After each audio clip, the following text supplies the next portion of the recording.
Good afternoon and welcome to 3 o'clock with SOC. My name is Maria. I am a community organizer and youth coordinator at SOC, and I will be your host for today. Just give me a second while I welcome our Spanish-speaking guest. Muy buenas tardes y bienvenidos a 3 en Punto con SOC. Mi nombre es María, soy una organizadora de la comunidad y coordinadora del grupo de jóvenes con SOC. Hoy nuestro programa es en inglés, pero ofrecemos traducciones al español. Para escuchar la traducción, puede llamar al número que aparece en la pantalla, que es 646-749-3122, y la contraseña es 779-328-221. Okay, so we're going to continue with our show and with some other reminders in English. There is a link to our past recorded episodes on our Facebook and YouTube page, so feel free to check those out. And I'd also like to give a quick shout out to our staff. Today we have Marlene producing and Travis doing comments. Another reminder to complete our SOC survey. We want to hear your thoughts and opinions on our forum, and we are also open to any suggestions or topics you'd like to see on here. All of the SOC staff is working virtually from home, and that is why you see us on the screen without masks at this time. Although we are working from home, SOC is still here for you. You can reach us via email at soc@socmilwaukee.org or call us at 414-672-8090. And then you can also check out our website at socmilwaukee.org. Lastly, I'd like to share a disclaimer that the views and opinions shared today do not necessarily reflect those of SOC. So before I continue with our announcements, I'd like to invite you all to comment just to see that who's all here with us and get an idea of that. So if you guys can, please feel free to comment so we know who is all watching with us today. So now with our announcements, as you already know, today is our Youth Forum Day. For our special segment, we will have a video on COVID-19 and suicide rates among the youth. But before we move forward with that video, I'd like to go over what the rest of the week looks like for our forum. So Wednesday is our Spanish Day with Alderwoman Jo Casasamaripa as our guest tomorrow. Thursday is COVID-19 Day, and for our guests, we'll have Claire Evers from the Milwaukee Public Health Department. And Friday is our Community Organizing and Leadership Day with Brian Denebe from the Department of Public Works as our guest. So we hope you can all join us for the rest of the week and get more information from all the amazing guests we have booked. Now it's time for our guest segments. We will be showing a video on youth suicide related to the COVID-19 crisis.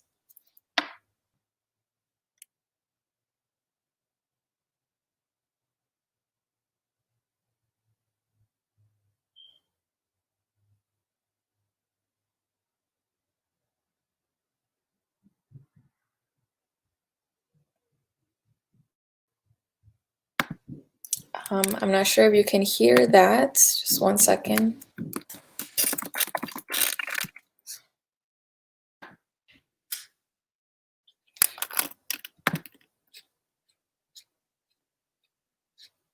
Give us 1 second while we get that ready for you guys. In the meantime, please feel free to comment if you are here watching.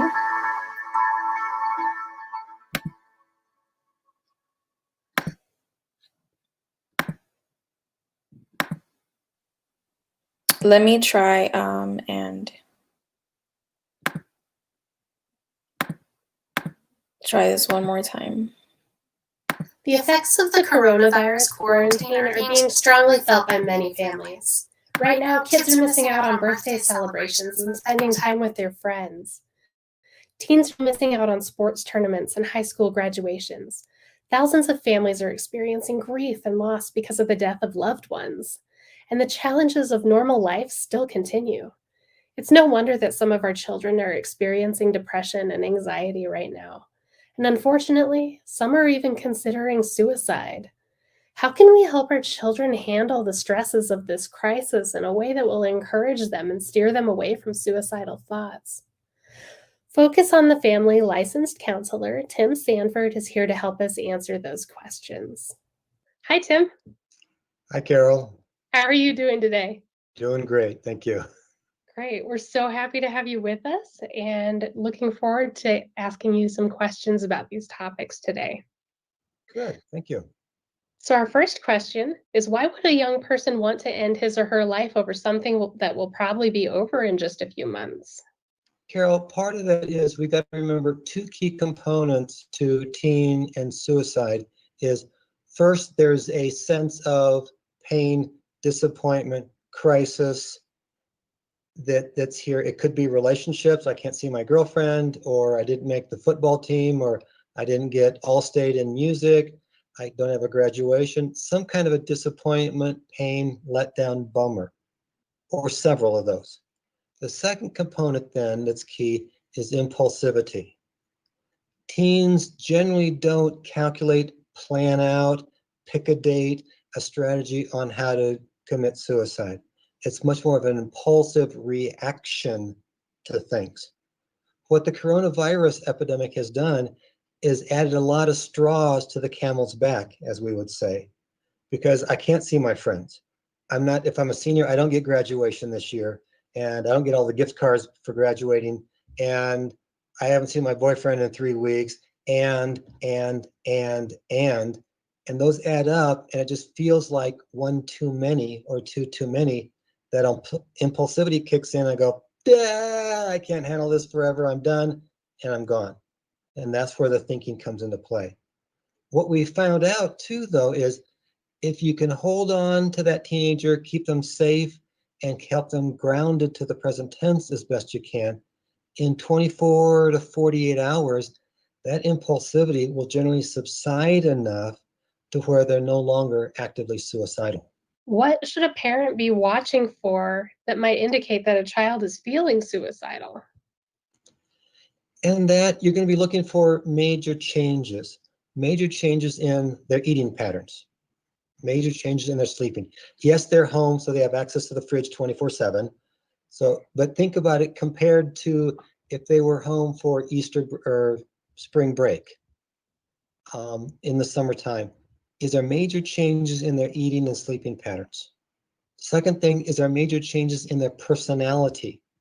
They're normally outgoing and now they're not. They're upbeat and now they're not. So major changes in their personalities. So those are two things that you're going to be looking for. Another thing that you can look for is, are they more agitated than normal and for no reason, really? So agitated, aggressive, volatile, short-tempered, that's not characteristically them. That would be a sign of concern. Another sign of concern is that sense of they're anxious, they're fidgety, they're just kind of a lot more. Again, that's not normally them.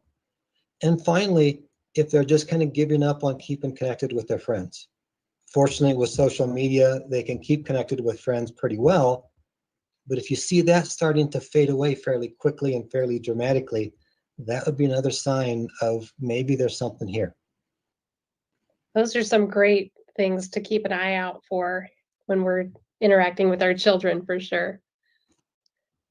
What is the best way for a parent to respond to a child who's talking about suicide? The big piece there is if they're talking, shut up and listen. Don't give your opinions and advice, at least not yet. Listen and ask questions that will encourage them to keep talking. So first of all, listen. Second is validate the pain, the disappointment that they're feeling. Yeah, maybe it's an overreaction. Okay, leave that comment for later, or maybe not at all. But validate the disappointment, the pain. Validate that, yeah, you graduate from high school and you don't have a graduation. Bummer. That makes sense. So do a lot of that validating. When they have a good point, validate that's a good point. That makes sense. So do a lot of that with them. Third thing that you can do is ground them to the present moment. Right here, right now, today. Deep breath. Okay, what can we do to make today at least okay for you? What can you do that will make today okay? So ground them. Another good, if the conversation opens up to that, is talk about the difference between hurt and harm. Hurt, since we're privy here in Colorado Springs to having Pikes Peak in our backyard, If you climb Pikes Peak, 7,000 feet, elevation gain in 13 miles, you're going to hurt. Your legs are going to be sore and tired. Your lungs are going to hurt. Your heart's going to be pumping. There's no damage. There's nothing to worry about. It just hurts. And sometimes it can hurt pretty intensely. It just hurts is all. That's different than harm. Harm is if you broke your ankle and you kept hiking. Now you have bone on bone, you have tissue damage, you have nerves being severed, and now medically and physically, there's damage, there's destruction happening. So a lot of times things feel like they're going to kill me and I'm going to die and it's going to be the end of the universe. They're not harmful, really. They do hurt. So if the conversation lends itself, describe the difference between hurt, because hurt can be pretty intense hurt. There's no damage, it's going to be okay, versus harm. Harm we do need to address and get some help with. Finally is, as weird as it sounds, this is a good time to actually help train resilience in them. You're hearing a lot about resilience during the COVID pandemic. Resilience, resiliency, resilience, resilience. Yeah, it all sounds nice and good. The thing that a lot of people don't understand about resilience is you don't teach resilience. You train resilience. And by that I mean training is a doing, it's an action. Teaching is the talking, yak, yak, yak, yak. This is doing. And you need 3 steps or 3 pieces to train resilience. The first thing that you need is difficult, stressful, hard circumstances. Hello, we have that here, okay? When you go to football camp before the season, it's hard, or any sport for that matter. It's hard. They purposely create duress. They purposely create hard times. If you go off to boot camp, we call it basic training, not basic teaching.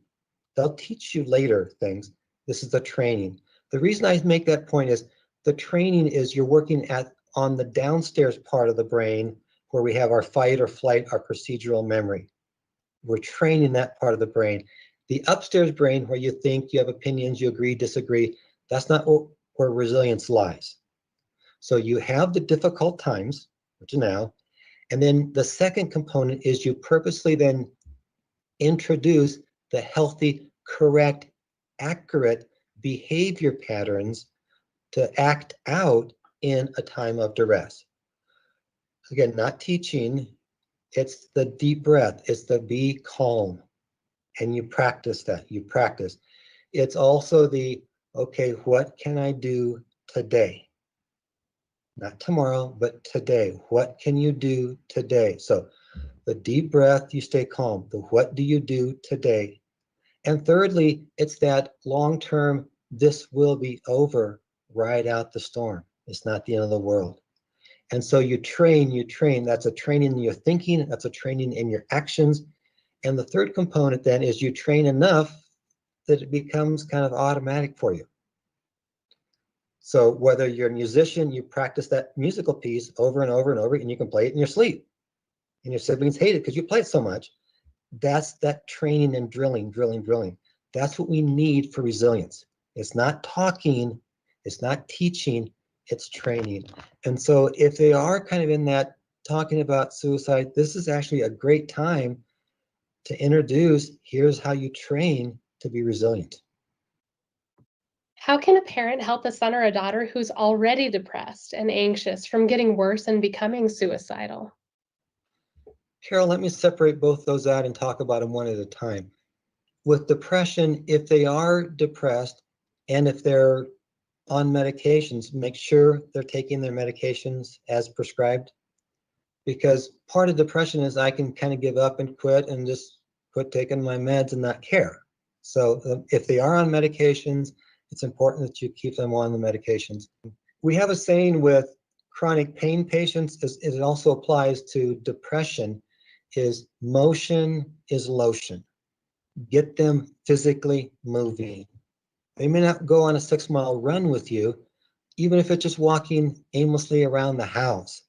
The reason for that is the physical motion gets the blood flowing, gets the oxygen flowing, which goes up to the brain too, and just that inertia to keep going. So If they are depressed, yeah, let them sleep in some, get them up, keep on as much of a similar routine and pattern as you can. And motion is lotion for a depressed child. For the anxiety part, anxiety is coined in that phrase, what if, what if, what if, lions, tigers, and bears, oh my, and it's focused on the future. So with that, you're going to want to ground your teenager to the present moment. Right here, right now, today, this is Monday or Tuesday or Wednesday, whatever the date is. Okay, deep breath. Here's what we have planned for today. Yeah, but what if I never get, no, that's tomorrow, back to today. And work at helping them stay grounded. You can do this several ways. There's a little technique I teach a lot of my clients, and I'll ask, it's a series of 4 questions, and I'll ask them to name 5 colors that they see. And they'll kind of look at me kind of dumb and go, and they'll go red, green, blue, and they'll look around, but they'll say the 5 colors. The second question that I ask them is name 5 sounds that you can hear. And they'll kind of roll their eyes at me and I roll them back at them. And then they go, I hear the computer, I hear Jimmy upstairs playing his Nintendo, I hear the dishwasher. Yeah. And then that third question, 5 things that you physically can feel. And I have to explain to them, okay, not emotions, but okay, I feel my hair with my hand. I feel the chair I'm sitting on. I feel hungry or whatever it is. And then the fourth question I ask them is, okay, what do you need to be doing right now, right this millisecond? And they'll give me some big philosophical answer like, think about God or do my homework or something like that, you know. And I'll go, no, keep it simple. I'm a therapist. You got to keep things simple. And the answer is, answer my question. Because, and the thing about it, when you're thinking of colors, sounds, and things you physically feel, you are not thinking about all the things that you can worry about. And that's what we mean by grounding. To right here, right now, you're watching this video, you're listening to me right here, right now, and that's where your attention needs to be. That's what we mean by grounding. And that's a great skill to teach and help an anxious child to practice. Is there anything else you'd like to say to the person watching this video today? As simple as it sounds, Carol, I would say a couple things. One, keep breathing in slow, big, deep breaths. Breathing is free. So every hour, take at least 3 big, huge, deep breaths, regardless of where you are. The second thing is I would really limit how much media that you watch related to the coronavirus and all the other pieces. Yeah, be informed, but you don't need to be fixated on the information. Those would be 2 things I'd suggest. Fantastic suggestions. Thank you, Tim, for talking with us today about how we can help our children in these challenging times. You've given us ways to recognize if our kids are feeling suicidal and some great tips on how to help our children through the difficult feelings of depression and anxiety. Remember, if you or your children need help getting through these challenges right now and want to talk to a counselor, please call 855-771-HELP. That's 855-771-HELP. Thank you so much for watching today. We hope that you'll join us again soon. May God bless you.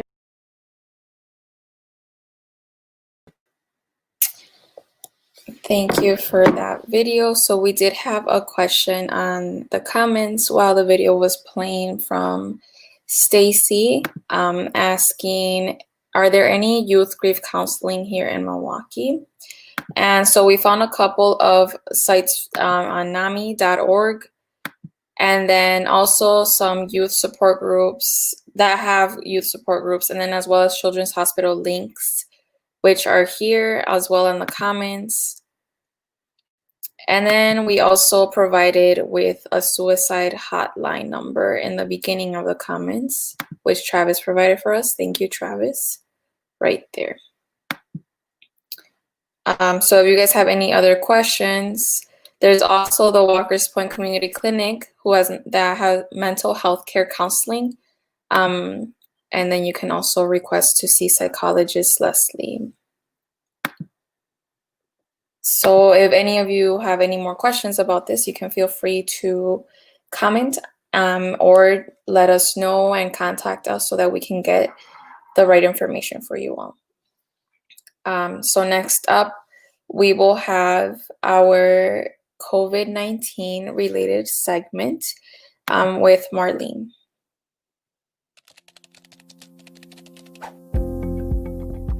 After we have been exposed to an infection, our immune system remembers the threat, in particular by producing antibodies. These are proteins that circulate in the blood and throughout the body. They quickly recognize and disable the invader upon contact, thereby preventing or minimizing illness. This is why we usually do not get sick with the same bug twice. We are immune.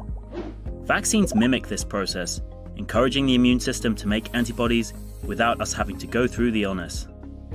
Some of the leading SARS-CoV-2 vaccine candidates are mRNA vaccines, based on incorporating the genetic blueprint for the key spike protein on the virus surface into a formula that, when injected into humans, instructs our own cells to make the spike protein.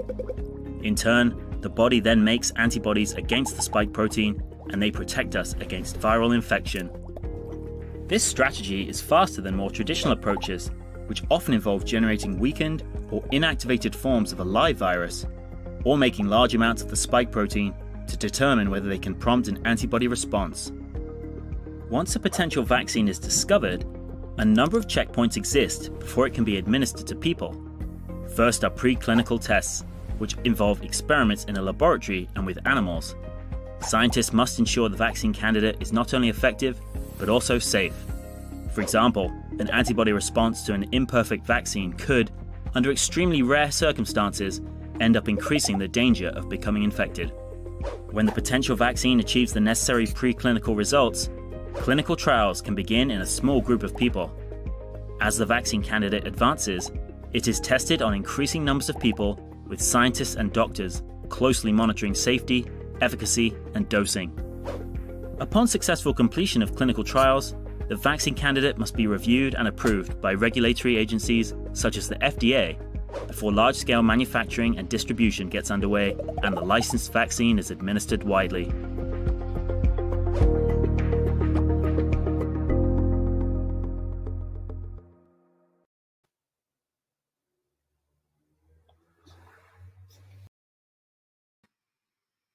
Hello everyone. So I hope that video really explained how the COVID-19 vaccine process is, how it works and how it's manufactured and approved by the FDA. I like how it was simplified and very understandable. So now I'm going to go over a quick update for you guys. Essentially, the Wisconsin Health Department released an article today stating that Wisconsin is announcing that individuals that are 65 years old and up can get the COVID-19 vaccine starting January 25th. They also did start vaccinating nursing homes, and they have been vaccinating the police and fire departments as well, so individuals that work there. And they're still continuing to vaccinate those that are still in the healthcare field. So as they're doing that, they're also starting to vaccinate other individuals that are in the phase 1B segment.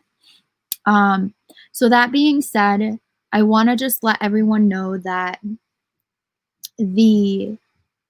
that SOC is in collaboration right now with the Public Health Department, and we are in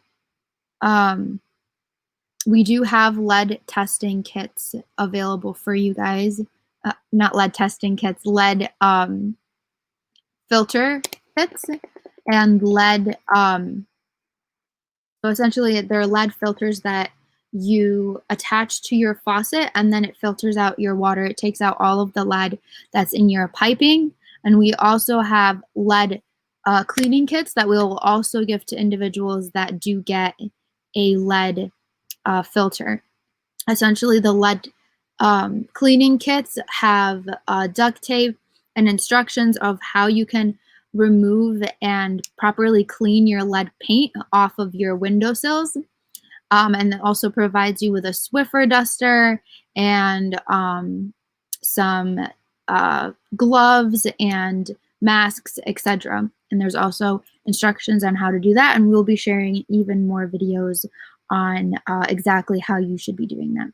In order to sign up to get these filters, I'm going to share my screen to show you our survey that we have shared in the comments section.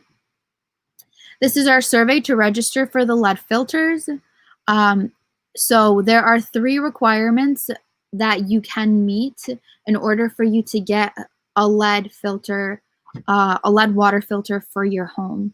So the first is that it's a City of Milwaukee home with a lead service line, and you can check your service line at this website. And or it has to have, you have to have at least one of the following in your home: a child under the age of 6, someone who is pregnant or breastfeeding, a woman who may become pregnant. And then another eligibility requirement is if you have a child that is 0 to 6 years old with a BBL of 5 kilograms or greater in lead. And then all new parents in the most at-risk areas for lead poisoning in Milwaukee. So currently the targeted city zip codes with the highest concentration of lead poisoned children are in the 53204, 53206, 53208, and 53210 zip codes. So that's also in English and Spanish in order for you to register.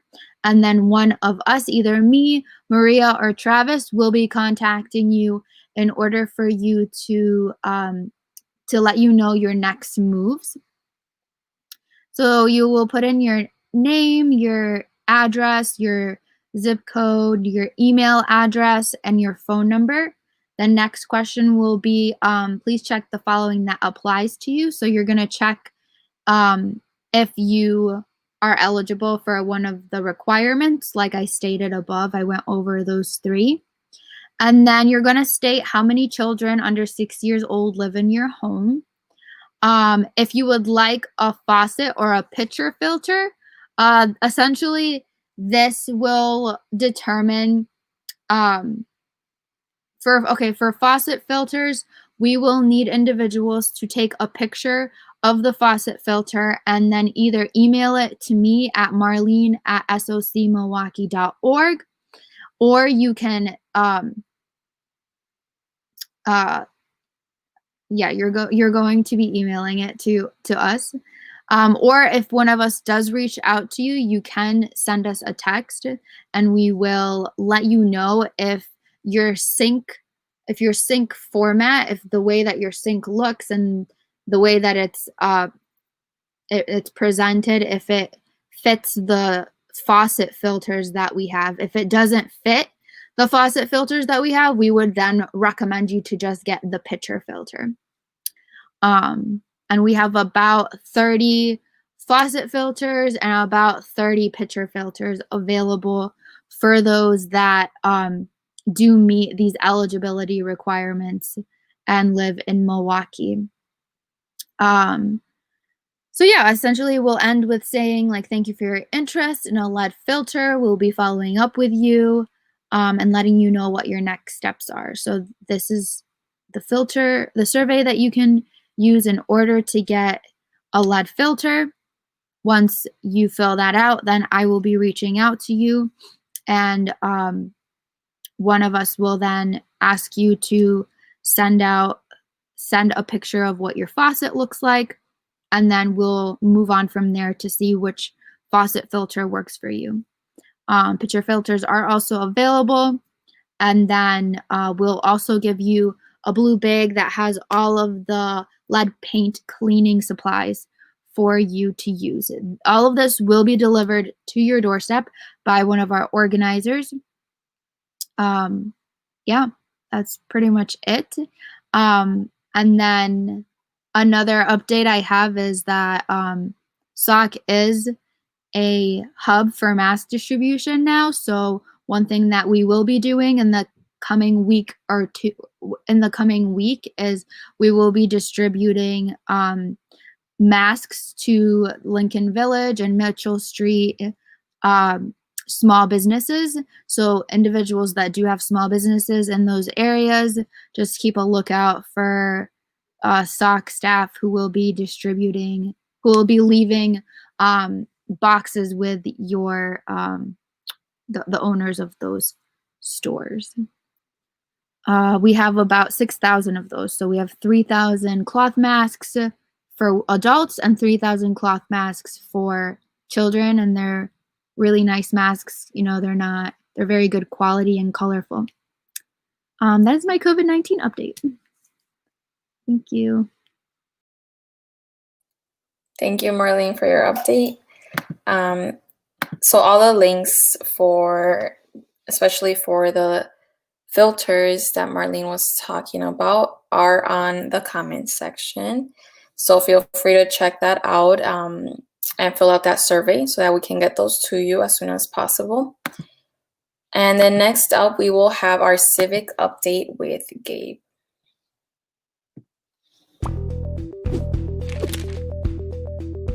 Over the last several years, Wisconsin has repeatedly made national news for having some of the most gerrymandered maps in the nation. Let's take a look at what that means.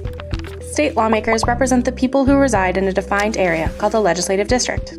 Wisconsin's legislative districts, created by the majority party in the legislature in 2011, were found by federal courts in November 2016 and in January 2017 to be an unconstitutional political gerrymander that unfairly dilutes the votes of over half the state's citizens in violation of both the First and the 14th Amendments of the U.S. Constitution.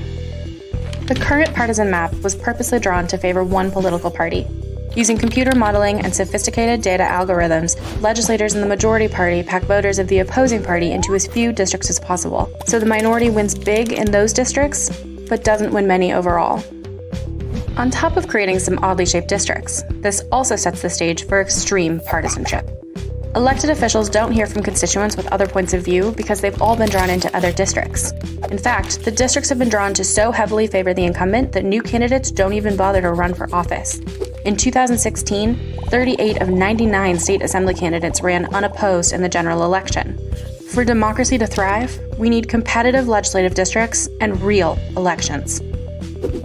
Not only does partisan gerrymandering poison our democracy, it's expensive, and Wisconsin taxpayers are footing the bill. Rather than drawing fair, nonpartisan districts, Wisconsin has spent over $4 million to defend the current gerrymandered maps. Tax dollars should be used for public needs like roads, schools, and infrastructure, not to defend political battles the majority of citizens do not support. So how do we, the voters, get better district maps? Luckily, other states, like Iowa, have created laws and the computer software to draw legislative districts based on nonpartisan factors, such as population, county and town borders, and contiguity of land area. The Wisconsin legislature will draw new districts in 2021, so we need to make sure that the problem of gerrymandering in Wisconsin gets better, not worse. As voters, we must assert our rights. Here's what you can do. 1. Voice your support for the state to implement a nonpartisan redistricting commission on social media and to your legislators. 2. Help pass a resolution or referendum in your county to support nonpartisan redistricting. Wisconsin Farmers Union can help provide the tools and resources you need to make it happen. 3. Call your legislators and ask them to support nonpartisan redistricting. And if they don't, vote them out. Elected officials who don't believe in fair democracy have no business representing their constituents. This isn't a partisan issue. Rigging maps is wrong whether it's Republicans or Democrats who are doing it, and there have been instances of both across the nation. The majority of counties in Wisconsin have already passed advisory resolutions in favor of nonpartisan redistricting. Voters, no matter their politics, want fair maps. Citizens should be choosing their representatives, not the other way around. For more information on how gerrymandering affects you, visit wisconsinfarmersunion.com.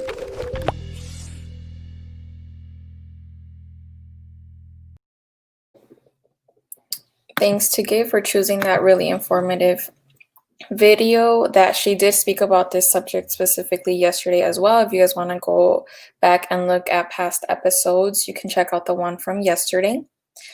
So next up, we will have our SOC feature, and that will be with Travis, who will be coming on live. Hi, Travis. Hello, everybody. Hi, Maria. So yeah, good to see everybody in TV land. So the District 2 crime and safety meeting will be tomorrow. So just check them out on Facebook. It'll be live at 6 o'clock. District 2 Facebook page. Like it, follow it. 6 o'clock they'll be live, and what they'll be doing is they're gonna have their crisis response team talking, for like mental health and behaviors, stuff like that. Try and help people so you know who to call if you have an issue like that and stuff like that, or who they call when they have those types of incidents to help better take care of a incident and people that are involved. So check that out tomorrow. It's gonna be at 6 o'clock. And also the car thefts are going up like crazy. Kia's okay. There's a flyer for the Facebook Live for the D2 tomorrow, and then you see it's in Spanish and English. The crisis assessment response team will be there tomorrow talking, as well as the captain and other officers. So if you want any questions, you can go on there. On their Facebook, you can put questions, and you can also email the CLOs, Officer Acevedo and Contreras. So yeah, that's tomorrow at 6 o'clock. So the Kia and the Hyundais, especially the newer ones, are being targeted. So if you can get a club, if you have those cars, suggest getting a club. And then a lot of car thefts are happening. People are leaving their keys in the cars. So we really have to be real cautious of that, even if you don't think nobody's around, it's early in the morning or during the day. It doesn't matter. If you leave your keys in the car, there's a chance it's going to get stolen, and there's like a lot of things that go on after that. Let's say you do get your car back, you might have to go to the impound lot to get it. You might have to, there's a lot of different steps you have to take. Plus, you don't know what they've done to your car, if they use your car in a crime. So it's just better that you try and, keep your car locked up. Don't leave nothing in your car. If you have a club, use it. If you have an alarm, use it. During the night, if you get up, look outside your window, just make sure your car's still there. Anything like that can help. So yeah, it's just very important things, and don't leave your car in there, key in the car when you're warming it up, because it's gonna get taken. It happens like every day. The last couple months, there's probably been one every day in the city. So just keep an eye on that. If you know somebody who does it, please discourage them from doing it. So also, street lights. It gets dark early. So if you have any issues with streetlights, you can call 414-286-3244. 414-286-3244, and just report the address closest to the pole that's out, the light pole that's out. And you might see that more than one is out. It might be on the same circuit. There might be some issues, so it might take a day or two. So it's just important to call them in as soon as you see them out. So the city can try and get them back on, because they don't know about it if you don't call them and tell them about it. Obviously, the winter parking rules are in effect. We might have some cold and snowy weather coming at us the next week or so. So just make sure you're paying attention to the parking signs and the parking night rules. Yeah, so that's about it I have for right now. Just please check out the District 2 Facebook page for the crime and safety tomorrow. And then we'll have more information about the District 6 crime and safety meeting next week. So that's all I have. Stay safe. Thank you, Travis, for your update. Next up is our promo video with Marisol. Has this live forum been informative and useful to you? What part of the forum could be improved or changed to make it better? Please take a quick survey that's located in the comments section so that we can keep 3 o'clock with SOC going for residents. Thank you for tuning in. So it's almost time to say goodbye, but before we go, I'd like to remind you all of what's coming up for the rest of the week at 3 o'clock with SOC. So tomorrow, Wednesday, is our Spanish Day, and we'll have Alderwoman Jocasta Samarripa as our special guest. On Thursday is our COVID-19 Day, and that will be with Claire Evers from the Milwaukee Public Health Department. And then Friday is our Community Organizing and Leadership Day with Brian from the Department of Public Works. So make sure that you all tune in at 3 o'clock for the rest of the week. Thank you all so much for joining us today, and then we will conclude our forum with our funder and partner thank yous. Hello, SOC viewers. My name is Angel Hope, and I'm a youth organizer at SOC. We would like to thank everyone for supporting our 3 o'clock at SOC Live and for completing our SOC survey. In addition to that, we would also like to thank our sponsors: Wisconsin Voices, Community Development Block Grants, Neo Philanthropy State Infrastructure Fund, Movement Voter Project, Catholic Campaign for Human Development, Zilber Foundation, the City of Milwaukee Office of Violence Prevention, Tides Foundation, City of Milwaukee Promise Zones, all the faithful individuals who support SOC through their personal donations. Thank you.